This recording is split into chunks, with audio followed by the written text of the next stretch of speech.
Pendant des siècles, l'Europe a suivi un rythme saisonnier prévisible, sa façon de vivre changeant très peu d'une année à l'autre. Les récoltes allaient et venaient, les marchés restaient actifs, les gens s'accrochaient à leur foi et la vie quotidienne continuait presque de manière identique d'une génération à l'autre. Mais aucune époque de calme ne dure éternellement. Loin des frontières de la chrétienté, aux confins reculés de l'Asie centrale, le premier signe de catastrophe s'était déjà allumé. Les routes commerciales qui transportaient autrefois de la soie et des épices acheminaient désormais quelque chose de bien plus sombre. Des armées, sur des plaines lointaines, secouaient sans le savoir une force que nulle épée ne pouvait arrêter. Et pendant que les caravanes roulèrent vers l'ouest et les navires traversèrent les mers, les graines du désastre dérivaient silencieusement avec elles. Ce qui suivit n'avait rien à voir avec ce que l'humanité avait connu auparavant. Une terreur qui se déplaçait plus vite que les messagers, tuait avec plus de cruauté que la guerre et laissait derrière elle un silence si absolu que des régions entières semblaient effacées de la terre. Les royaumes fléchirent, la foi se fissura et l'ordre fragile de la vie médiévale céda sous le poids d'un ennemi invisible. Voici l'histoire de la façon dont une seule peste remodela des villes, détruisit des traditions, reconfigura la société et força l'humanité à affronter sa propre mortalité. Une histoire non pas de roi ni de conquête, mais de peur, de survie et d'une obscurité qui n'épargna personne. Voici l'histoire complète de la peste noire, la peste qui changea l'humanité à jamais. Où dormait la peste ? Avant que l'Europe n'entende un seul cri, avant que ses villes ne se noient dans la peur et que ses villages ne se vident du jour au lendemain, la peste noire était déjà vivante en Extrême-Orient. À ce moment-là, la peste noire n'était pas encore la force qui anéantirait le monde. Elle était petite, invisible et confinée aux bords éloignés du monde, cachée dans les plaines sauvages, les comptoirs commerciaux et dans le sang des créatures que peu d'Occidentaux connaissaient. Mais ce qui lui manquait en échelle, elle le possédait en quelque chose de bien plus létal. Le silence, la mobilité et une capacité terrifiante à traverser les frontières bien avant que quelqu'un ne se rende compte qu'une catastrophe se dirigeait vers eux. L'histoire commence très loin de l'horizon occidental, dans les profondeurs de la partie mystérieuse de l'Est, où la géographie elle-même semble construite pour abriter des secrets. Depuis des siècles, les érudits débattent du lieu de naissance de la peste, un lieu mentionné plus souvent dans des spéculations craintives que dans des certitudes. Certains insistent sur le fait que la maladie rôdait quelque part le long de la vaste steppe eurasiatique, tandis que d'autres affirment qu'elle se cachait dans les étendues désolées du désert du Gobi. Là, dans les silences profonds entre les dunes, la peste aurait pu attendre. Certaines personnes affirment que la maladie venait du haut plateau mongol, une terre de vent violent et de froid implacable. C'étaient les mêmes terres qui avaient tant impressionné Marco Polo qu'il écrivit sur des horreurs curieuses vues et entendues par des voyageurs solitaires traversant le désert. Dans ses chroniques, il parlait d'hommes qui, séparés de leur caravane, entendaient des voix leur chuchoter depuis l'air vide, des voix qui les attiraient hors de leur chemin, des voix qui ressemblaient à des démons. Et pendant ce temps, les vents chauds et arides semblaient tordre l'esprit, conjurant des illusions qui tourmentaient les faibles. Où qu'elle soit, la vérité soit dite, une chose est sûre, la peste existait bien avant que l'humanité ne connaisse son nom. Si elle avait été laissée à son sort, la peste noire serait restée confinée dans ses poches isolées de la nature. Elle prospérait principalement parmi les petits rongeurs et autres créatures dont les vies et les morts seraient passées inaperçues pour le monde au-delà de leur terrier. La maladie brûlait trop rapidement, trop fort, trop létalement pour voyager loin par elle-même. Bien qu'elle puisse dévaster une colonie d'animaux, elle pouvait aussi émerger de son repère et se répandre à travers les continents. Le monde, à l'époque, semblait tout simplement trop vaste, ou du moins c'est ce qu'on croyait. Mais alors le monde changea. Au milieu du XIVe siècle, les terres de la steppe eurasiatique n'étaient plus dispersées, sans loi ou sauvages. Elles avaient été unifiées sous une impressionnante unité connue sous le nom de Pax Mongolica, la paix mongole. Ce qui était autrefois un territoire fragmenté était désormais cousu par le bruit des sabots et la volonté de faire des Caïns. Les anciennes routes de la soie, qui s'étaient effondrées après des siècles d'instabilité, renaissaient avec une vitalité impressionnante. Les caravanes se multipliaient, le commerce doublait, et avec le commerce venait un mouvement constant et incessant. Les routes, autrefois désertes, étaient maintenant remplies des pas des commerçants à la recherche de fortune. De grandes caravanes traversaient des déserts et des prairies chargées d'histoires de mondes lointains. Les villes oasis fleurissaient, devenant des sanctuaires vibrants brillants de vie contre les horizons arides. Pour maintenir ce vaste empire commercial en fonctionnement, les Mongols construisirent le yam, un système de relais postaux sans égal en efficacité. Les cavaliers parcouraient d'énormes distances avec une rapidité incroyable, transportant des ordres, des informations et même des biens qui maintenaient unis les vieux domaines mongols. Tous ces commerçants, caravanes, stations commerciales et messagers du yam formaient un réseau parfait et un grand maillage interconnecté. Et dans ce maillage, la peste finirait par se faufiler. Pour la première fois de son histoire, la maladie avait une autoroute. Tout ce qu'il lui fallait maintenant, c'était une opportunité. Très à l'ouest du lieu caché de la peste, au bord de la mer Noire, se trouve la péninsule de Crimée, un carrefour d'ambition, de culture et de conflits.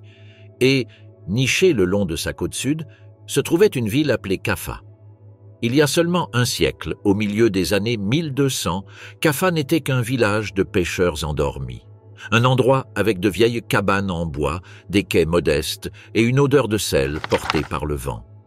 À l'époque, personne n'aurait pu imaginer à quel point cet établissement serait vital dans le développement du chapitre le plus sombre de l'humanité. Mais l'histoire n'est jamais figée. Alors que l'Europe se remettait de siècles de déclin après l'effondrement de l'Empire romain, le commerce commençait à couler efficacement. Et peu de villes comprenèrent mieux le pouvoir du commerce que les cités-États italiennes. Gênes, Venise et Pise étaient plongées dans une rivalité féroce pour la richesse et le pouvoir. Leur véritable loyauté était envers le profit. Pendant ce temps, la 4e croisade en donna une démonstration parfaite. En 1204, les croisés s'emparèrent de la ville chrétienne de Constantinople, la pillant avec un zèle impitoyable. Si les serments religieux pouvaient être tordus aussi facilement à des fins économiques, alors quelle chance un petit village de pêcheurs comme Kaffa avait-il de rester insignifiant? Aucune. En 1266, les Génois arrivèrent et tout changea. Ils fortifièrent l'établissement, construisirent des murs imposants et transformèrent Kaffa en une perle de la mer Noire. En 1340, sa population avait dépassé les 80 000 habitants, un chiffre énorme pour l'époque. Kaffa n'était plus un endroit éloigné, mais une porte entre les mondes. Sa situation était tout simplement parfaite. Les routes de la soie passaient juste au nord, se divisant en multiples artères qui transportaient des marchandises vers l'Europe. Les rivières Volga et Don coulaient à proximité, augmentant sa portée. Depuis le port aux eaux chaudes de Kaffa, les bateaux naviguaient vers Constantinople, le Levant, l'Italie et la lointaine Ibérie. Elle devint un entonnoir par lequel les biens de luxe de l'Est, comme les métaux précieux, arrivaient en Occident, mais la fortune est un compagnon jaloux. Là où une ville prospère, une autre souffre souvent. Et la prospérité de Kaffa avait un prix, l'irritation de ses seigneurs. Bien que l'empire mongol ait été divisé en 4 khanates indépendants après la mort de Kublai Khan en 1294, chaque État successeur restait redoutable. Parmi eux, la Horde d'Or dominait les terres de la Crimée. Pour la Horde d'Or, Kaffa n'était qu'une ville locataire, autorisée à exister parce qu'elle payait généreusement. La monnaie génoise coulait de manière fiable vers le trésor du Khan, et c'est pourquoi les Italiens étaient tolérés. Pendant des décennies, avant les années 1340, les disputes économiques, la manipulation politique et les tensions religieuses augmentaient. Les Génois étaient chrétiens, la Horde d'Or embrassait de plus en plus l'islam, et lorsqu'il s'agissait de commerce, la méfiance surgissait rapidement. En 1343, la situation devenait incontrôlable. Le problème venait de la ville commerciale voisine de Tana, située à l'embouchure du fleuve Don, un autre point crucial pour les commerçants voyageant vers l'Est. Un jour, une discussion houleuse éclata sur le marché de Tana. L'histoire varie selon celui qui la raconte, mais tout le monde s'accorde sur un point. Un musulman local mourut des mains d'un Italien. Qu'il s'agisse d'un accident, d'un malentendu ou d'un meurtre importait peu. Ce qui comptait, c'est que la nouvelle du meurtre parvint aux oreilles du khan mongol, Janibeg. Et Jani Beg était furieux. Se déclarant vengeur de l'islam, il marcha vers Tana à la tête d'une redoutable armée tatare. Son exigence était simple, se rendre complètement ou être détruit. Les Génois répondirent donc de manière très grossière. Un refus insultant qui se moquait de l'autorité du khan, et cela fut l'erreur fatale. Les Mongols dévalèrent sur Tana avec la fureur d'une tempête. La ville fut dévastée, ses défenses brisées. Le sang souilla les rues du marché où l'incident avait commencé. Mais certains des défenseurs génois s'enfuirent. Ils fuirent vers le sud, vers le seul endroit où ils pensaient être à l'abri, Kaffa. Jani Beg les poursuivit sans relâche. Pour lui, ces Italiens n'étaient plus des hôtes tolérés. Ce étaient des offensants arrogants, indignes de la terre qu'ils occupaient, et il projetait de les anéantir. Mais Kaffa n'était pas Tana. Ses murs étaient énormes, imposants et exceptionnellement solides. Les armées tatares encerclèrent donc la ville et le siège commença. Les jours se transformèrent en semaines, les semaines en mois, et les Mongols s'installèrent, se préparant pour une longue campagne. Mais ils ne savaient pas que quelque chose de beaucoup plus ancien, de beaucoup plus mortel, de beaucoup plus imparable s'approchait de leur camp. Quelque chose qui avait voyagé des milliers de kilomètres, utilisant des puces, des rongeurs et des caravanes. Quelque chose qui avait attendu des siècles pour ce moment. Derrière les sabots des cavaliers tatars, la peste était enfin arrivée à Kaffa. Et la véritable histoire ne faisait que commencer. Le siège de la mort. En 1346, les rumeurs commencèrent à se déplacer vers l'ouest. Il s'agissait de rumeurs sur une étrange affliction qui rôdait sur les terres de l'Est. Au début, ces histoires n'étaient guère plus que des bruits de fond pour les commerçants et les voyageurs qui les transportaient. Les récits de maladies étaient courants dans le monde médiéval. La plupart des auditeurs haussèrent les épaules, murmuraient une prière et poursuivaient leur journée, mais ces histoires semblaient différentes. Il y en avait qui parlaient de quartiers entiers vides du jour au lendemain, de villes dont les marchés animés étaient restés silencieux, de provinces en Chine et en Inde qui n'étaient plus caractérisées par la productivité ou la culture, mais par une étrange tranquillité, brisée seulement par la toux rauque des mourants. Les rumeurs disaient qu'une peste mystérieuse se propageait à travers les continents, renversant des civilisations. Pourtant, l'Occident prêtait peu d'attention jusqu'à ce que la tempête continue son avancée. Les chroniqueurs russes furent parmi les premiers en Europe à coucher l'histoire sur parchemin. Ils enregistrèrent que la peste était arrivée sur les côtes de la mer Caspienne, une étendue d'eau si vaste et reculée que tout ce qui atteignait ses rivages était supposé avoir parcouru le monde entier. Et en moins d'un an, la maladie progressa à une vitesse terrifiante. Elle traversa les larges étendues des rivières Don et Volga, des cours d'eau qui avaient transporté le commerce pendant des siècles. Mais désormais, au lieu de transporter des biens et de la prospérité, elle transportait quelque chose de bien plus sinistre. Une peste qui semblait sauter d'un paysage à l'autre comme si elle était guidée par une volonté invisible et malveillante. Bientôt, elle descendit vers la péninsule de Crimée et juste au-delà de sa côte, campée sous les imposants murs de la ville de Kaffa, attendait une armée tatare inattentive, une cible parfaite. En quelques semaines, les soldats mongols se retrouvèrent face à un ennemi contre lequel ils ne pouvaient rien faire, peu importe leur habileté ou leur férocité. Et l'ennemi gagnait. Cela commença par quelques hommes fiévreusement penchés sur leur feu de camp, puis des dizaines d'autres, puis des centaines. Le campement mongol fut bientôt dévasté par une force qu'ils ne pouvaient ni voir ni comprendre. La peste ne fit de distinction pour personne. Archers, éclaireurs, officiers, cuisiniers, enfants qui avaient suivi leurs familles à la guerre. Les mourants s'effondraient sur leurs matelas de camp ou sortaient titubants au soleil avec de grandes masses enflées sous leurs bras et entre leurs jambes. Leur peau se couvrait de cloques, se noircissait et se déchirait. Leur souffle devenait fétide et leur corps brûlait comme du fer fondu. Avant longtemps, la maladie balaya le camp mongol comme un incendie de forêt dans un champ de herbes sèches. Ce qui était une armée se transforma en une morgue. Pour les Génois, à l'intérieur des murs de la ville, observant de loin comment l'armée ennemie se fanait, cela semblait être rien de moins qu'une intervention divine, la main de Dieu punissant les hérétiques tatars qui avaient osé les menacer. Leurs prêtres proclamèrent cela depuis les remparts. Leurs soldats se moquaient des mourants entourés en bas. Mais s'ils croyaient réellement qu'il s'agissait d'un miracle, ils allèrent bientôt découvrir à quel point leur malentendu était tragique. Pendant ce temps, Le campement mongol se dégradait à une vitesse terrifiante. Les vivants étaient surpassés par les morts. Les corps, gonflés, suintants et grotesquement enflés, étaient empilés en tas à perte de vue. Leur peau avait pris un mélange horrible de violet, vert et noir. L'air devenait lourd de mouches et de l'odeur nauséabonde de la putréfaction. Une puanteur si fétide, si épaisse, que les hommes s'étouffaient et même à travers des couches de tissu pressées sur leur visage. Mais peut-être que la partie la plus insupportable n'était pas ce qu'ils voyaient, c'était ce qu'ils sentaient. À mesure que la chair se décompose, elle libère des gaz qui déforment le corps, le transformant en quelque chose à peine reconnaissable comme humain.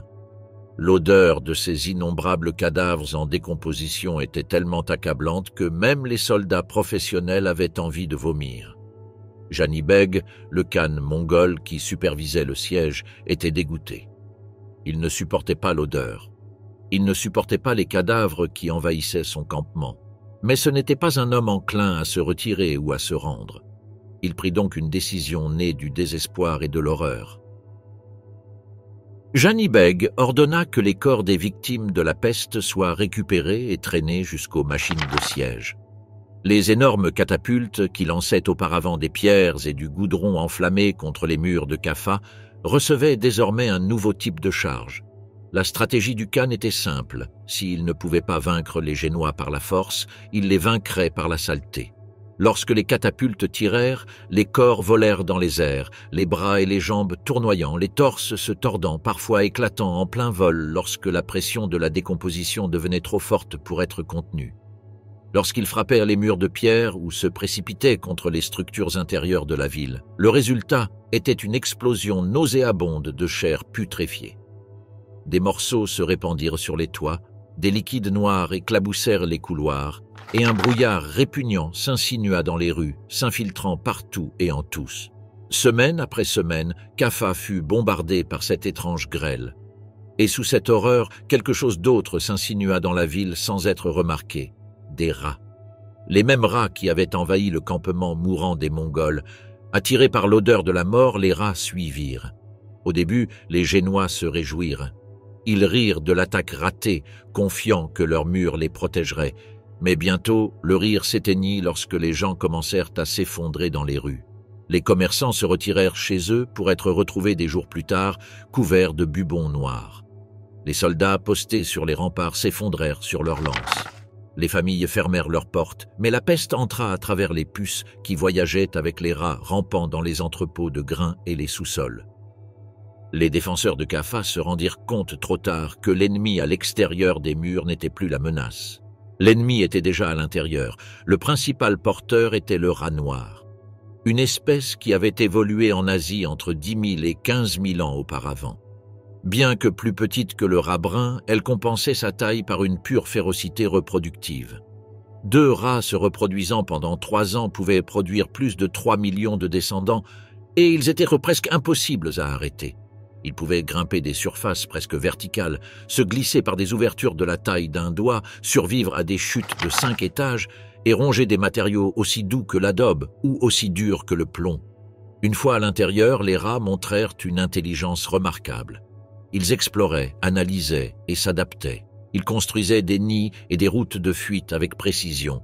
Mais ce qui les rendait particulièrement dangereux, c'était leur relation avec la puce orientale du rat, connue sous le nom de Yersinia pestis. La puce était un chef-d'œuvre de survie. Elle préférait les rats, mais mordait les humains sans hésitation si les rats étaient rares. Elle pouvait survivre plus d'1 mois sans se nourrir, se cachant dans les vêtements, les lits, les sacs, ou même dans le pelage des victimes mortes de la peste qui étaient jetées par-dessus les murs de la ville. Et lorsqu'elle sautait 1 demi-mètre en un seul bond, elle apportait la mort avec elle. Une puce normale suce facilement le sang. Mais une puce infectée par la peste dans son corps se multipliait rapidement, obstruant son estomac jusqu'à ce qu'elle ne puisse plus avaler correctement. Chaque tentative de se nourrir la laissait affamée et furieuse. Ainsi, elle mordait encore et encore. À chaque morsure, elle régurgitait des bactéries de la peste dans le flux sanguin de sa victime, qu'il s'agisse d'un rat ou d'un humain. Et une fois que Yersinia pestis entrait dans le corps humain, commençait le véritable cauchemar. Cette puce n'était pas un virus. C'était une bactérie plus grande, plus complexe et bien plus brutale. Une fois dans le flux sanguin, elle se déplaçait rapidement vers le système lymphatique du corps, une partie cruciale de l'immunité humaine. Là, elle trouvait les ganglions lymphatiques et les centres de commandement de la défense, tout en les colonisant. Les bactéries de la peste se reproduisaient de manière explosive, leur nombre doublait puis se redoublait, submergeant les défenses qui protégeaient normalement le corps. Bientôt, les ganglions lymphatiques commencèrent à enfler grotesquement, formant les fameux bubons qui donnèrent à la maladie son nom. D'un nœud à l'autre, les bactéries se répandaient. Pendant ce temps, le système immunitaire humain n'eut aucune chance. Et à Kaffa, où les gens ne comprenaient pas la microbiologie, ne savaient rien des germes et n'avaient pas de médicaments capables d'arrêter l'infection, la peste était un cauchemar sans explication, une malédiction sans remède connu et une force qui semblait apocalyptique. Alors que les pluies d'avril traversaient la péninsule de Crimée, l'armée tatare autour de Kaffa avait presque disparu. Les survivants s'enfuirent, emportant la peste avec eux vers de nouvelles terres, mais il était déjà trop tard pour Kaffa. La ville, autrefois un centre de commerce et de richesse, s'effondrait de l'intérieur. Les rats infestaient chaque ruelle. Les cadavres s'amoncelaient dans les rues, nourris par des animaux sauvages. Les Génois, autrefois fiers de leur défense, étaient maintenant en panique. Le port de Kaffa, capable d'accueillir près de 200 navires, devint bientôt une scène de chaos. Tout le monde voulait fuir, tout le monde voulait échapper à la terreur invisible. Et ainsi, ils montèrent à bord de navires, des dizaines d'entre eux manœuvrés par des marins génois désespérés de fuir la mort. Mais ils ne savaient pas que la mort venait avec eux, cachés dans les ombres sous le pont, vivant dans leurs propres vêtements. Les rats et les puces suivirent, et bientôt, les grands ports de la Méditerranée ressentiraient toute la fureur de la peste. 3 variantes. En janvier 1348, les vents d'hiver parcoururent la mer Adriatique, apportant la condamnation sur leur passage. Venise, l'une des villes les plus puissantes, riches et cosmopolites de toute l'Europe. Elle se dressait comme un bijou sur le point de se briser, flottant sur la lagune. Avec une population estimée à 120 000 habitants, la République de Venise était un titan du commerce. Ses navires sillonnaient la Méditerranée comme des artères de l'Empire, ses marchés débordèrent d'épices, de soie et de richesses. Mais lorsque la première rumeur de la peste se transforma en réalité, Venise réagit avec une brutalité inégalée dans aucune autre partie de l'Europe. Le Grand Conseil et le Doge, Andrea Dandolo, émirent un décret effrayant. Tous les navires entrants devaient être confisqués, inspectés, et si une quelconque trace de maladie était trouvée, ils devaient être brûlés. Des navires entiers, avec leurs équipages, cargaisons et bois, furent incendiés dans la lagune, leurs flammes s'élevant comme des bûchers funéraires dans la nuit. La réponse de Venise fut si intense, si structurée, qu'elle donna au monde un nouveau mot, quarantaine. Du mot italien « quaranta giorni » qui signifie « 40 jours ». Chaque navire, chaque marin, chaque paquet de cargaison suspecté d'exposition fut contraint de supporter 40 jours d'isolement sur des îles proches, des avant-postes solitaires entourés de vagues qui léchaient les rivages et gardés par des escortes armées. Ensuite, Venise créa une flotte municipale de gondoles désignées pour un seul et effrayant objectif. Leurs gondoliers naviguaient sur les canaux en chantant « Sortez vos morts ». Les familles, tremblant derrière des fenêtres closes, traînaient les corps de leurs proches jusqu'au bord de leur maison et les laissaient tomber dans les bateaux en attente. Ces gondoles se déplaçaient silencieusement sous les ponts, transportant les morts vers les terrains de sépulture massifs spécialement conçus pour les victimes de la peste. Même avec ces mesures drastiques, Venise ne put échapper à la catastrophe. La peste éclata dans la lagune avec une férocité dévastatrice. Les taux de mortalité dépassèrent les 60% et plus de 72 000 personnes périrent. L'effondrement fut si soudain, si absolu, que la machinerie complexe de la société vénitienne, y compris les guildes, marchés, banques, patrouilles et ordres religieux, commença à se désintégrer en temps réel et pourtant. Venise refusa de tomber. Le gouvernement imposa la loi martiale, des couvre-feux, un isolement forcé, le retrait obligatoire des cadavres et des punitions pour ceux qui enfreignaient les règles sanitaires. La civilisation se poursuivit, mais à peine. Venise survécut par un fil très mince et sanglant, mais tandis que la République luttait pour rester unie, la peste avait déjà choisi sa prochaine victime. La décennie précédant 1348 fut un tourment imparable pour Florence. Les inondations noyèrent ses rues, la maladie rongeait sa population, la sécheresse fanait ses récoltes et la famine avait tué les plus pauvres. Des guerres comme Gênes contre Venise, le pape contre l'Empire et des conflits étrangers avaient déstabilisé sa politique. Puis vint une catastrophe économique. Édouard III d'Angleterre, profondément endetté par les premières phases de la guerre de Cent Ans, ne remit pas d'énormes prêts aux géants bancaires florentins. Le système financier de la ville s'effondra comme une maison de cartes et Florence se retrouva affaiblie, désespérée et prête. Et puis, au printemps 1348, arriva la peste. Les 100 000 habitants de Florence ne savaient pas que leur monde était sur le point de s'effondrer. Les gens commencèrent à remarquer de petites et sombres gonflements se formant sous les aisselles et à l'aine de leurs voisins, des bosses violettes, noires et enflées, appelées bubons. Puis vinrent les fièvres, les vomissements violents de sang, le délire, les cris et les collapsus soudains. Des familles entières mouraient en quelques jours et des quartiers entiers en une semaine. L'ordre social se brisa presque instantanément lorsque des émeutes éclatèrent dans les rues. Les pilleurs dévalisèrent les maisons, désespérés de trouver de la nourriture, de l'argent ou même de l'eau propre. Les citoyens désespérés se retranchèrent dans leurs maisons, clouant des poutres de bois sur les portes et fenêtres. Les mères abandonnèrent leurs enfants infectés et les maris fuirent leurs épouses mourantes. Les gens tentèrent de fuir la ville, courant vers la campagne. Mais ils découvrirent que la peste se déplaçait plus vite qu'ils ne pouvaient courir. La moitié de la population mourut, mais le pire restait à venir. Les pluies de printemps arrivèrent, et l'eau éroda le mince sol recouvrant les tranchées. Les cadavres commencèrent à flotter vers la surface et les corps furent emportés par les eaux des inondations, dévalant les rues, les places et les ruelles. Les restes furent ensuite déchiquetés ou mangés par des rats, des chiens et même des cochons. Des créatures fouillaient parmi les morts noyés. Une image si horrible qu'elle brûla la mémoire de ceux qui survécurent. Florence semblait être la fin du monde. La peste noire n'était pas une seule maladie, c'était 3.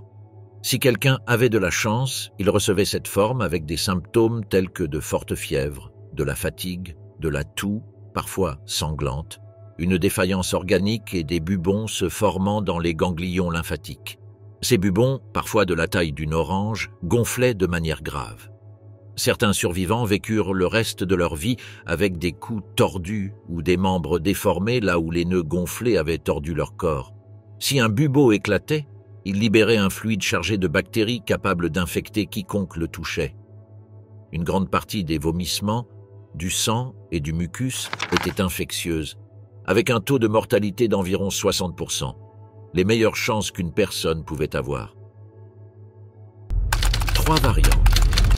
En janvier 1348, les vents d'hiver parcoururent la mer Adriatique, apportant la condamnation sur leur passage.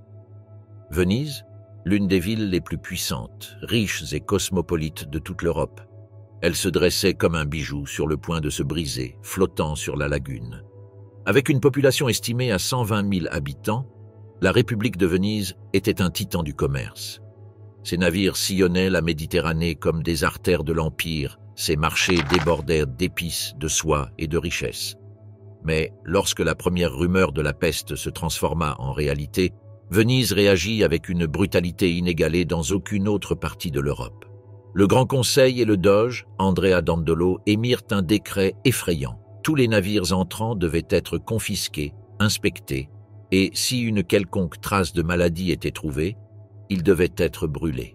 Des navires entiers, avec leurs équipages, cargaisons et bois, furent incendiés dans la lagune, leurs flammes s'élevant comme des bûchers funéraires dans la nuit. La réponse de Venise fut si intense, si structurée, qu'elle donna au monde un nouveau mot, quarantaine. Du mot italien « quaranta giorni », qui signifie « 40 jours ». Chaque navire, chaque marin, chaque paquet de cargaison suspecté d'exposition fut contraint de supporter 40 jours d'isolement sur des îles proches, des avant-postes solitaires entourés de vagues qui léchaient les rivages et gardés par des escortes armées. Ensuite, Venise créa une flotte municipale de gondoles désignées pour un seul et effrayant objectif. Leurs gondoliers naviguaient sur les canaux en chantant « Sortez vos morts ». Les familles, tremblant derrière des fenêtres closes, traînaient les corps de leurs proches jusqu'au bord de leur maison et les laissaient tomber dans les bateaux en attente. Ces gondoles se déplaçaient silencieusement sous les ponts, transportant les morts vers les terrains de sépulture massifs spécialement conçus pour les victimes de la peste. Même avec ces mesures drastiques, Venise ne put échapper à la catastrophe. La peste éclata dans la lagune avec une férocité dévastatrice. Les taux de mortalité dépassèrent les 60% et plus de 72 000 personnes périrent.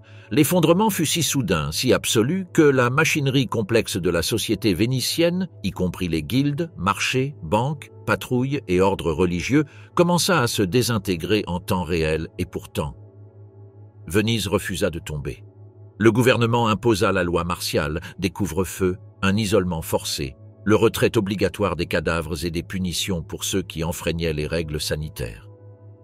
La civilisation se poursuivit, mais à peine. Venise survécut par un fil très mince et sanglant, mais tandis que la République luttait pour rester unie, la peste avait déjà choisi sa prochaine victime. La décennie précédant 1348 fut un tourment imparable pour Florence. Les inondations noyèrent ses rues, la maladie rongeait sa population, la sécheresse fanait ses récoltes et la famine avait tué les plus pauvres. Des guerres comme Gênes contre Venise, le pape contre l'Empire et des conflits étrangers avaient déstabilisé sa politique. Puis vint une catastrophe économique. Édouard III d'Angleterre, profondément endetté par les premières phases de la guerre de 100 ans, ne remit pas d'énormes prêts aux géants bancaires florentins. Le système financier de la ville s'effondra comme une maison de cartes et Florence se retrouva affaiblie, désespérée et prête. Et puis, au printemps 1348, arriva la peste. Les 100 000 habitants de Florence ne savaient pas que leur monde était sur le point de s'effondrer. Les gens commencèrent à remarquer de petites et sombres gonflements se formant sous les aisselles et haleines de leurs voisins, des bosses violettes, noires et enflées, appelées bubons. Puis vinrent les fièvres, les vomissements violents de sang, le délire, les cris et les collapsus soudains. Des familles entières mouraient en quelques jours et des quartiers entiers en une semaine. L'ordre social se brisa presque instantanément lorsque des émeutes éclatèrent dans les rues. Les pilleurs dévalisèrent les maisons, désespérés de trouver de la nourriture, de l'argent ou même de l'eau propre. Les citoyens désespérés se retranchèrent dans leurs maisons, clouant des poutres de bois sur les portes et fenêtres. Les mères abandonnèrent leurs enfants infectés et les maris fuirent leurs épouses mourantes. Les gens tentèrent de fuir la ville, courant vers la campagne. Mais ils découvrirent que la peste se déplaçait plus vite qu'ils ne pouvaient courir. La moitié de la population mourut, mais le pire restait à venir. Les pluies de printemps arrivèrent, et l'eau éroda le mince sol recouvrant les tranchées. Les cadavres commencèrent à flotter vers la surface et les corps furent emportés par les eaux des inondations, dévalant les rues, les places et les ruelles. Les restes furent ensuite déchiquetés ou mangés par des rats, des chiens et même des cochons. Des créatures fouillaient parmi les morts noyés. Une image si horrible qu'elle brûla la mémoire de ceux qui survécurent. Florence semblait être la fin du monde. La peste noire n'était pas une seule maladie, c'était 3. Si quelqu'un avait de la chance, il recevait cette forme avec des symptômes tels que de fortes fièvres, de la fatigue, de la toux, parfois sanglante, une défaillance organique et des bubons se formant dans les ganglions lymphatiques. Ces bubons, parfois de la taille d'une orange, gonflaient de manière grave. Certains survivants vécurent le reste de leur vie avec des coups tordus ou des membres déformés là où les nœuds gonflés avaient tordu leur corps. Si un bubo éclatait, il libérait un fluide chargé de bactéries capables d'infecter quiconque le touchait. Une grande partie des vomissements, du sang et du mucus était infectieuse, avec un taux de mortalité d'environ 60%. Les meilleures chances qu'une personne pouvait avoir. Le compte à rebours commence. Une fois que les premiers symptômes apparurent, un sablier invisible commença à se vider. Pour les infectés, la cruelle vérité était celle-ci. À partir de ce moment-là, une personne avait, en moyenne, environ 3 jours de vie. 3 jours pour négocier avec le destin, 3 jours pour voir ses proches s'éloigner effrayés, et 3 jours pour réaliser que le monde continuerait sans eux. Dans de nombreuses régions, même 3 jours étaient une miséricorde. La nouvelle forme connue sous le nom de variante pneumonique frappa comme un éclair. Elle se précipita vers les poumons où elle se multiplia à une vitesse terrifiante. Des familles entières remarquaient les symptômes le matin et prévoyaient déjà les funérailles au coucher du soleil. Selon l'endroit où l'on vivait, le taux de mortalité de cette forme variait entre 95% et 100%. Un 5% de chance de survie était considéré comme chanceux, mais un 0% de chance était beaucoup plus courant. Et même ce cauchemar n'était pas l'arme la plus terrifiante de la peste. Pendant ce temps, la maladie subit une dernière mutation. Une mutation qui tuait si rapidement que cela défiait l'entendement. Si la charge bactérienne à l'intérieur d'une victime dépassait ce que les organes pouvaient supporter, la mort devenait inévitable. Ce fut la variante septicémique, et c'était la forme finale et la plus monstrueuse de la peste. Le corps ne se contentait pas de tomber malade, il s'éteignait simplement. Les organes s'effondraient dans une séquence, comme si chaque système avait reçu l'ordre simultané de défaillir. Personne ne survécut à cette étape. Personne. Et la partie la plus effrayante? Le temps qui s'écoulait entre le moment où quelqu'un commençait à se sentir un peu mal et celui de la mort était en moyenne de seulement 14h30.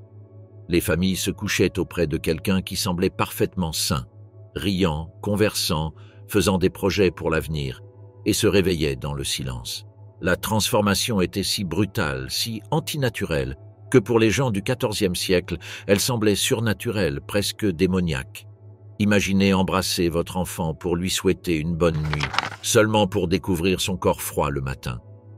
Maintenant, imaginez que cela se produise encore et encore, maison après maison, rue après rue, sans comprendre les microbes ou la transmission.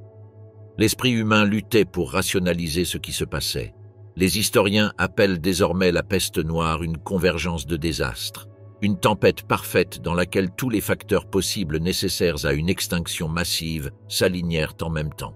La peste elle-même n'était pas nouvelle, elle avait déjà dévasté l'humanité auparavant et elle le ferait à nouveau.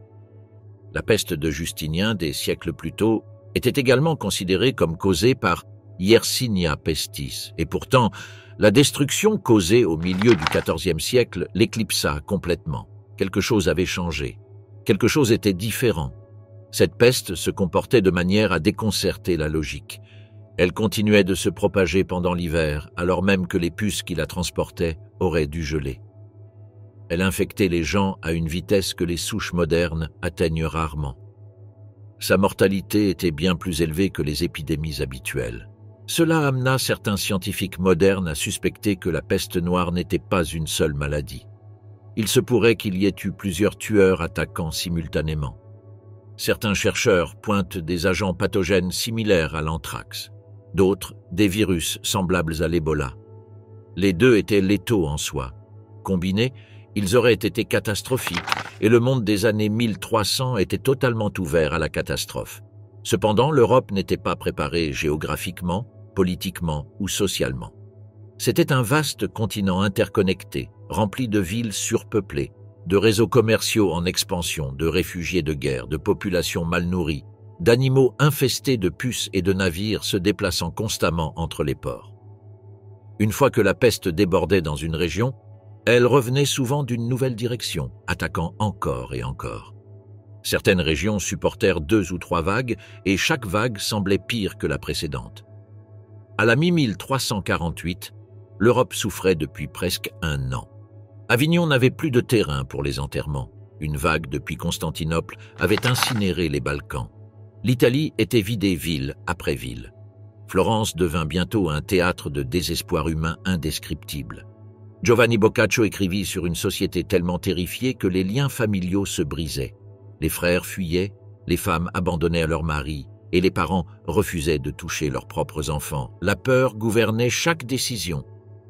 Tout au long de 1348, la peste noire progressa vers le nord à une moyenne de 4 km par jour. Assez lentement pour la voir venir, assez rapidement pour fuir.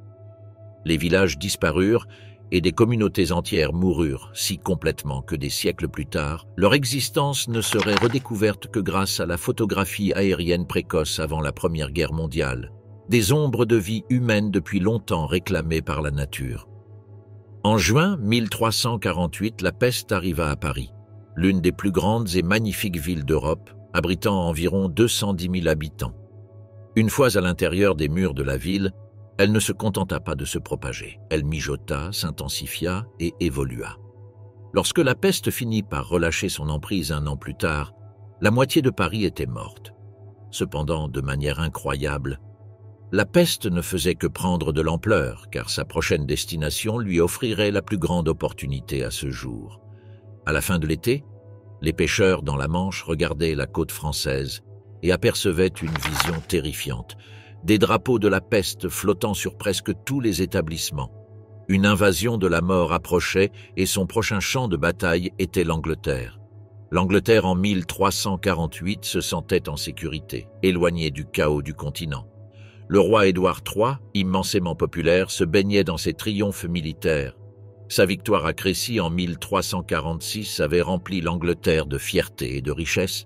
Le commerce prospérait, les exportations de laine circulaient par milliers à travers les ports français.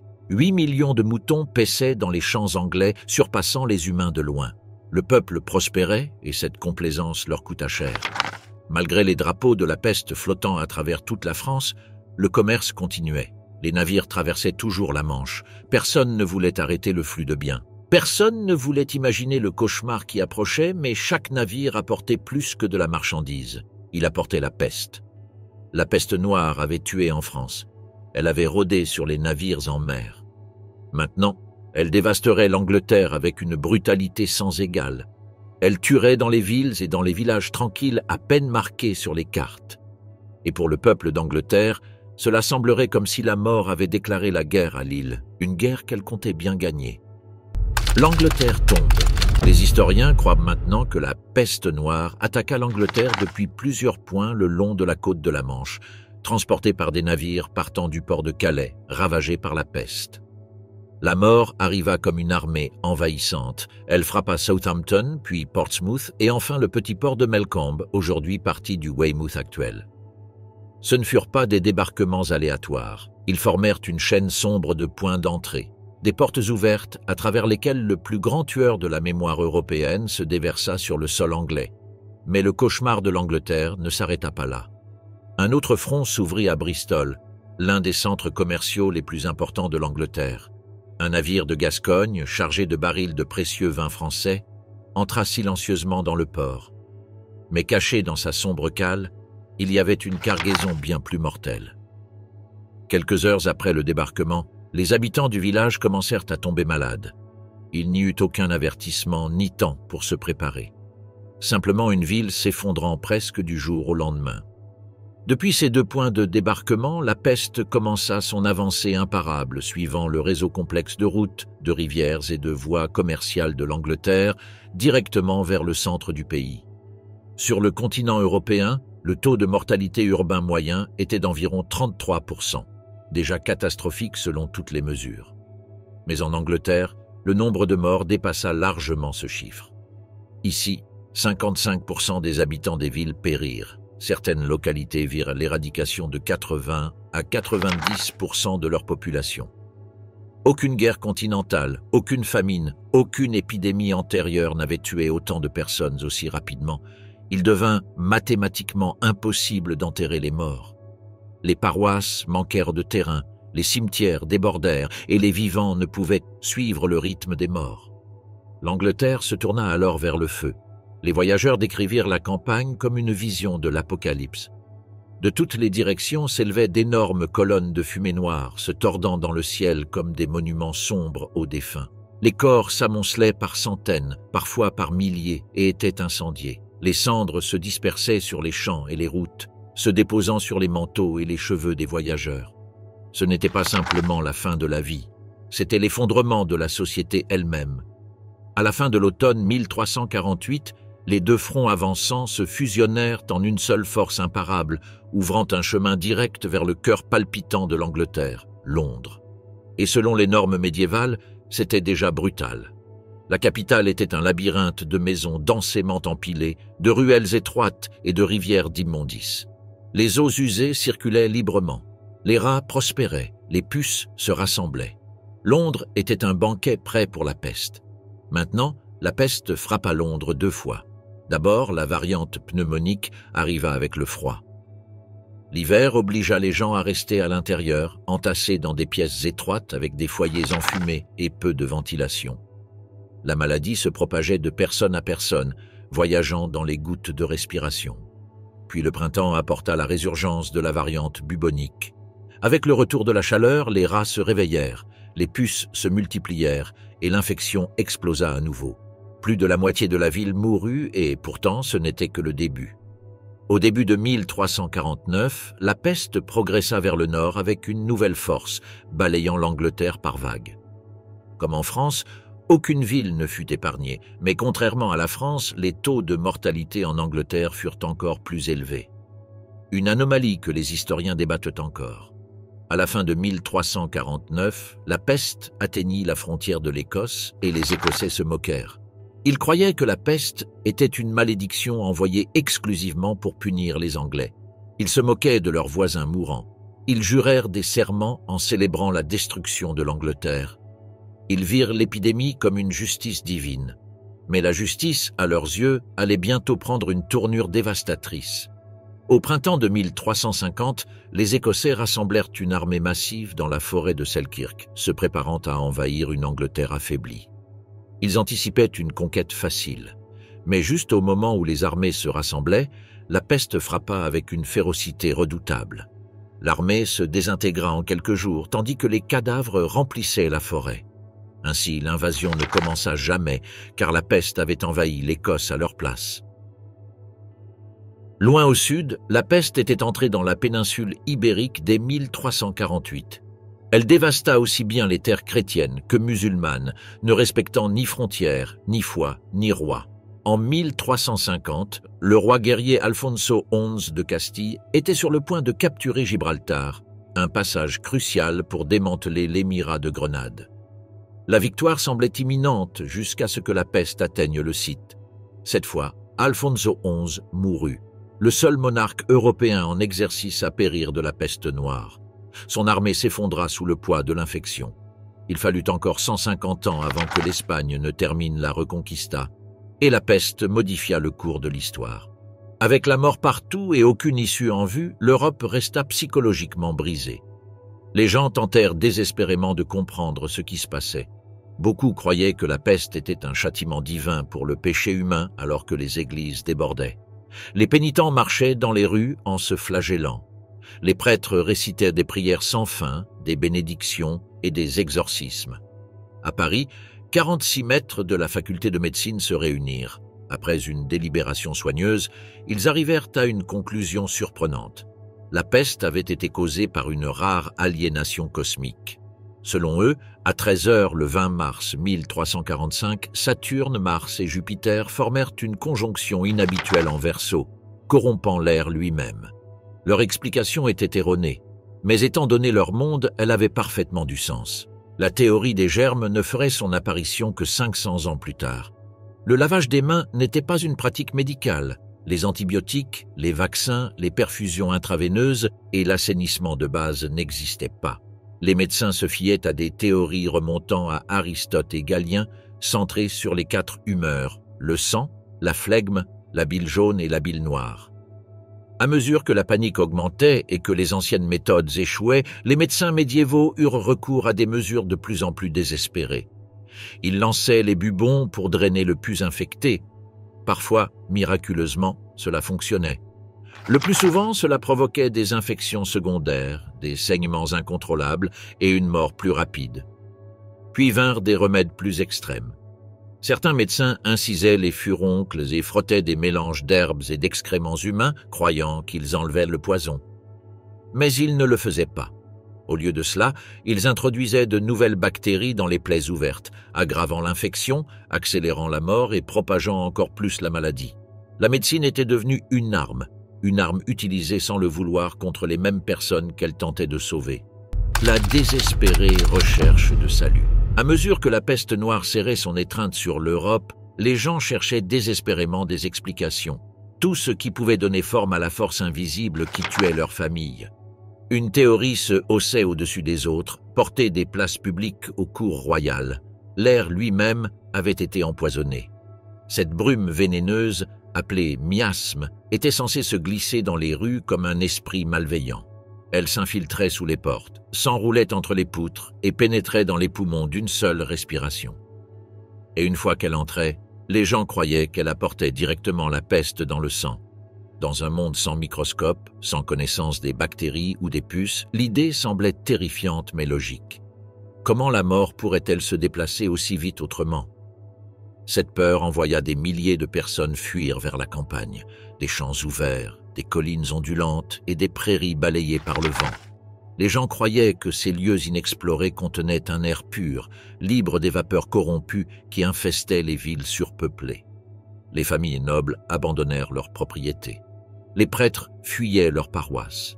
Même les commerçants fermaient leurs magasins et grimpaient les collines avec leurs familles, convaincus que la brise pourrait les sauver, mais d'autres choisirent un remède beaucoup plus étrange.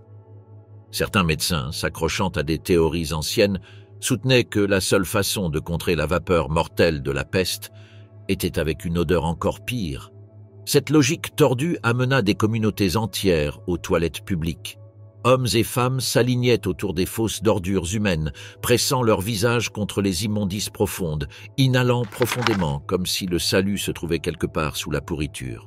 Lentement, l'espoir devint un luxe rare. L'idée d'utiliser la saleté pour contrer la peste commença avec les latrines.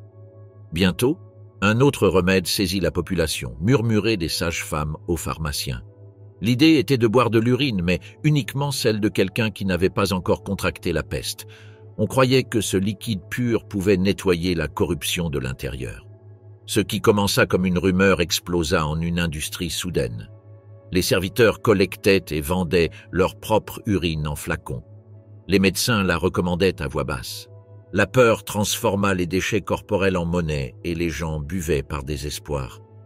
Lorsque les voisins mouraient en hurlant dans la nuit et que les corps remplissaient chaque rue, même l'impensable commença à sembler raisonnable. Mais pour ceux qui avaient des richesses, il y avait une alternative, une bien plus raffinée. Les riches rejetèrent les latrines et l'urine, choisissant à la place de mettre leur foi dans les pierres précieuses. On disait que les saphirs, broyés en poudre et avalés, protégeaient contre le poison de la peste. Écraser un saphir était comme écraser une fortune, mais les nobles s'en fichaient. Lorsque la peste noire frappa à leur porte, ils avaleraient des montagnes de bijoux s'il fallait cela pour survivre. Bien sûr, rien de tout cela ne fonctionna, mais l'Europe médiévale était à court de réponses et de temps. Lorsque l'air et les pierres précieuses échouèrent, les gens se tournèrent vers quelque chose de plus ancien et primitif, le feu. Le feu était la vie et la pureté. Alors ils croyaient qu'ils pouvaient brûler la peste.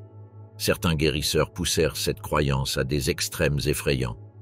Ils chauffaient des bâtons de métal jusqu'à ce qu'ils brillaient en rouge et les pressaient directement sur les bubons, les furoncles enflés remplis de pus désinfectés. Les cris étaient insupportables et l'odeur était pire. Mais pour ceux qui administraient le traitement, cette agonie était de la médecine. Bientôt, de grands bûchers furent construits sur les places publiques, devant les églises, près des maisons. On disait que les flammes repoussaient les vapeurs malfaisantes qui flottaient dans les rues. Et bien que la théorie fût incorrecte, les feux firent accidentellement quelque chose d'utile. Ils éloignèrent les puces qui transportèrent les bactéries très réelles et létales derrière la peste. Le pape Clément VI, entouré de morts à l'intérieur du palais papal, ne prit aucun risque.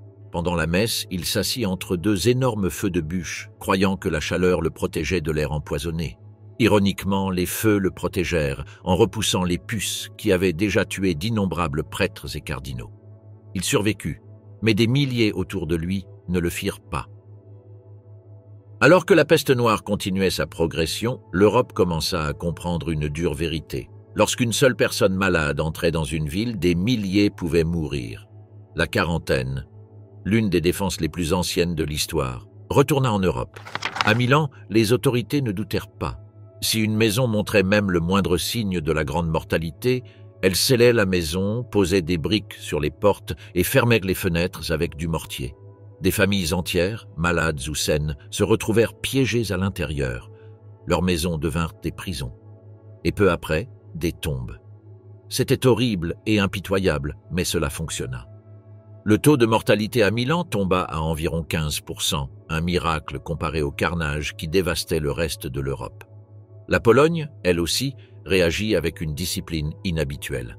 Les frontières furent fermées, les déplacements restreints, et toute personne présentant des symptômes fut enfermée dans sa maison avec des briques, des pierres ou du bois.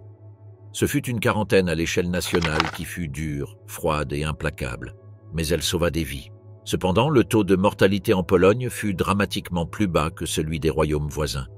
Maintenant, parmi les images les plus effrayantes de la peste noire, figuraient les médecins de la peste, des figures marchant comme des présages à travers les rues mourantes. Si vous en voyiez un debout près de votre lit, cela signifiait une chose: vous alliez probablement mourir. Leur apparence était inoubliable, avec de lourds manteaux de cuir, des bottes épaisses, des gants longs et des vêtements cirés, scellés pour maintenir l'air maléfique à l'extérieur. Ils étaient armés comme des hommes se préparant à marcher à travers l'enfer. L'élément le plus emblématique de leur tenue était le masque, un long bec, semblable à celui d'un oiseau, rempli d'herbes, de fleurs et d'épices, destinés à purifier l'air inhalé. De la lavande pour la tranquillité, des pétales de rose pour la pureté, de la menthe pour la protection et de la myrrhe pour la sainteté. Cela ne faisait rien d'un point de vue médical, mais émotionnellement, c'était un bouclier contre la terreur. Pendant ce temps, les lunettes, d'abord en verre, furent plus tard remplacées par du cristal teinté de rouge. Cela donnait au médecin un regard froid, presque démoniaque, un regard qui semblait traverser les vivants et pénétrer dans les mourants.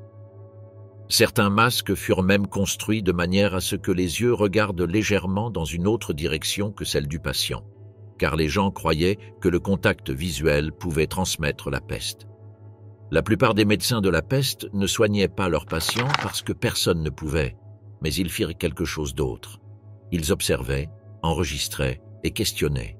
Les anciennes idées médicales commencèrent à s'effondrer sous le poids de leurs notes. Ils développèrent de nouvelles méthodes pour traiter la douleur, les fièvres et les blessures. Ils documentèrent les symptômes, les schémas et les résultats, semant les graines de l'épidémiologie moderne. Bien qu'ils ne puissent sauver les mourants, ils soulagèrent la souffrance et avançaient en médecine. Beaucoup moururent en le faisant, mais l'histoire se souvient rarement de leur courage, seulement de leur masque. D'un autre côté, tout le monde ne plaça pas sa foi dans la médecine. Alors que la peste traçait son chemin de mort à travers l'Europe, beaucoup se tournèrent vers Dieu, et certains n'allèrent pas s'arrêter là. À la fin de 1348, une étrange vision apparut sur les routes de l'Europe. Des groupes d'hommes et de femmes, parfois des centaines à la fois, marchant de village en village. Ce étaient les flagellants. Vêtus de tuniques blanches ou complètement nus, ils portaient des fouets faits de 3 ou 4 cordes de cuir. À l'extrémité de chaque corde pendaient des crochets métalliques ou des morceaux pointus de fer.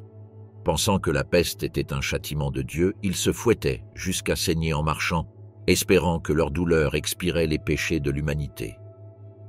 Un moine dominicain décrivit avoir vu un flagellant s'effondrer dans un frénésie de douleur et de dévotion.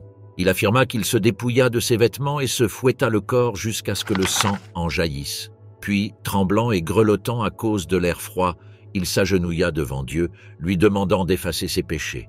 Pour certains, cette révélation fut inspirante. Pendant ce temps, le pape condamna les flagellants comme des hérétiques. Mais ces paroles ne suffirent pas. Le mouvement s'accélérait déjà, se propageant aussi vite que la peste elle-même. Et sans le savoir, ils aidèrent la peste à se répandre. Où qu'ils marchent, le chemin derrière eux restait jonché de sang, d'organes et des corps de ceux qui s'étaient effondrés en chemin. Les foules se rassemblaient pour regarder, s'exposant sans le savoir à l'infection. Les flagellants voulaient le salut, mais ils apportèrent la mort. Alors que la peur augmentait et que les taux de mortalité grimpaient, l'Europe se tourna vers une vieille et terrible coutume, trouver un coupable. Les rumeurs se propagèrent disant que les Juifs avaient empoisonné les puits, qu'ils orchestreraient une conspiration secrète pour anéantir les chrétiens, que la peste n'était pas un désastre naturel, mais une attaque. Ces mensonges se propagèrent à travers tout le continent. Les communautés juives furent rassemblées. Beaucoup furent torturés jusqu'à avouer des crimes qu'ils n'avaient pas commis. Une fois ces aveux extraits, les pogroms commencèrent. Le premier éclata à Toulon le 13 avril 1348 et bientôt les massacres se déchaînèrent presque partout où la peste était passée. Finalement, tant de synagogues furent brûlées, des quartiers entiers furent détruits et des familles furent traînées dans les rues et massacrées. Beaucoup de Juifs tentèrent de fuir, mais souvent, il n'y avait nulle part où courir. Le premier grand pogrom. Lorsque le premier grand pogrom éclata à Toulon le 13 avril 1348, ce fut comme voir une allumette tomber sur une forêt de bois sec. En un instant, l'accusation se transforma en action. Ce qui avait commencé comme une rumeur sombre, affirmant que les Juifs avaient empoisonné les puits, se transforma en une furie déchaînée. Le quartier juif de la ville fut attaqué avec une rage qui s'était accumulée pendant des mois. La peur se mua en haine, et la haine exigeait un bouc émissaire. Les maisons furent pillées, les synagogues détruites et les familles séparées. Ceux qui tentèrent de fuir furent abattus dans les rues, ceux qui restèrent furent brûlés vifs dans leurs propres maisons. Pour beaucoup en Europe, cette violence ne fut pas une aberration. Elle fut un signe. Une fois Toulon tombé, d'autres villes prirent cela comme une permission. Un précédent avait été établi, et les flammes se propagèrent. À l'été 1348, les pogroms étaient devenus une seconde peste, suivant la première. De Barcelone à Bâle, de Strasbourg à Erfurt, des communautés juives entières furent accusées, arrêtées, torturées et anéanties. Dans de nombreux cas, les aveux furent obtenus par une brutalité inimaginable, étirant les membres jusqu'à ce que les articulations cèdent, brûlant la chair pour forcer des réponses que les interrogateurs exigeaient et non des vérités que les victimes possédaient. Sous la torture, tout pouvait être avoué. Le mensonge grandit, devenant du carburant pour des atrocités encore plus abominables. L'ironie était que de nombreuses communautés juives avaient en réalité moins de cas de peste au départ grâce à leurs pratiques d'hygiène rituelle qui ralentissaient l'infection. Mais au lieu de voir cela comme une sagesse, les voisins le considéraient comme suspect. Les maisons les plus propres furent interprétées comme une preuve de culpabilité. Et pourtant, la peste continua sa progression, indifférente à ceux qui vivaient ou mouraient.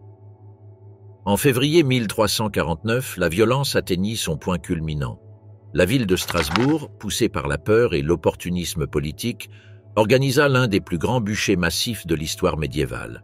Près de 2000 Juifs furent rassemblés, liés entre eux et brûlés vifs dans les terrains de sépulture de la ville. Leurs cris furent entendus à travers les murs et les ruelles, s'élevant au-dessus des chants de la foule. Certains chrétiens tentèrent d'intervenir, arguant que les Juifs étaient innocents, mais leurs voix furent noyées par le rugissement de la foule et le crépitement des flammes. Le massacre fut si massif, si grotesquement efficace, que les chroniqueurs notèrent que le feu brûla pendant des heures.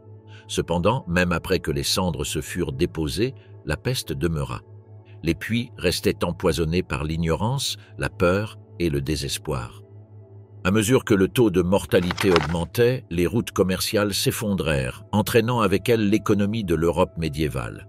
Les marchés se vidèrent, les navires restèrent dans les ports, leurs voiles repliées, leurs équipages morts ou mourants, et de nombreux villages disparurent complètement, avec des maisons abandonnées laissées à se décomposer et des portes battant au vent. Les gouvernements se fracturèrent, incapables de percevoir des taxes sur des populations qui disparaissaient plus vite que les registres ne pouvaient être tenus à jour. Certains dirigeants fuirent, d'autres moururent, d'autres se cachèrent derrière des murs épais de pierre, espérant que la peste noire ne pourrait pas se glisser à travers les fissures du mortier des châteaux. Même la vie quotidienne devint méconnaissable. Les cimetières débordèrent, les cercueils se firent rares. Dans de nombreuses villes, les corps étaient jetés dans des fosses communes. Couche après couche, les morts se mélangeaient avec les mourants récents, tous attendant le prochain chargement de cadavres. Cependant, aussi impossible que cela paraisse en 1348 ou 1349, la peste commença à relâcher son emprise. Elle ne disparut pas, mais sa vague explosive perdit de son élan.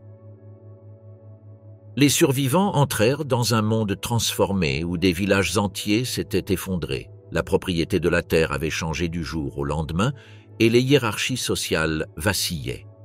Avec la pénurie de main-d'œuvre, les paysans découvrirent quelque chose que l'Europe n'avait pas anticipé. Les travailleurs avaient de la valeur. Les salaires augmentèrent à mesure que les serfs échappaient aux chaînes du féodalisme. Les grands propriétaires terriens, autrefois arrogants et sûrs d'eux, mendièrent maintenant des journaliers. La peste noire avait détruit, mais dans cette destruction, elle avait aussi préparé le terrain pour quelque chose de nouveau. Une restructuration de la société européenne qui résonnerait pendant la Renaissance et au-delà.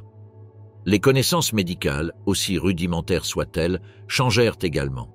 Les médecins de la peste, bien que craints, avaient enregistré tout ce qu'ils voyaient.